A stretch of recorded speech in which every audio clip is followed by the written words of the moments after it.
MPs and peers say mental health legislation must be changed to stop what they call the horrific and inappropriate detention of young people with autism or learning disabilities.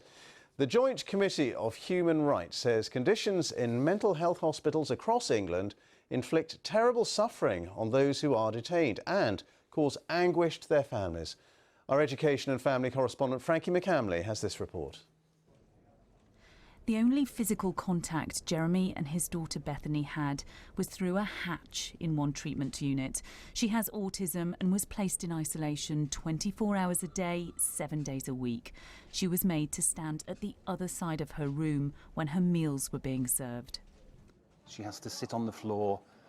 3 members of staff come into the corridor outside, almost as if they're expecting Beth to explode out of the door like a wild animal.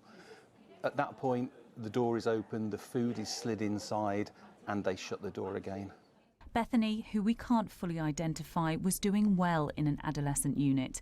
When she turned 18, though, she had to move to a treatment centre for adults, where things turned from bad to worse. They placed her in a unit that has no autism provision whatsoever. And once again, my daughter is locked up in a cell that does not even have a hatch. I cannot hold her hand. It's horrific. She's falling apart in there. The lack of human contact is damaging her already fragile state. She asked me if I could find us some dolls that smelt like real babies, that looked like real babies, because she's lonely.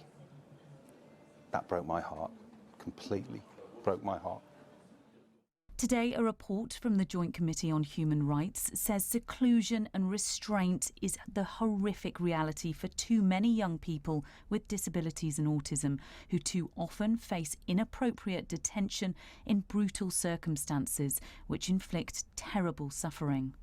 The breaches that we heard about, whether from parents or from young people themselves who have been subject to detention, were appalling. The committee was really traumatised by the evidence that it heard.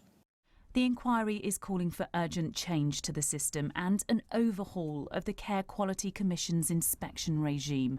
The CQC says it's been implementing changes, but admits there's much more to be done. Frankie McCamley, BBC News.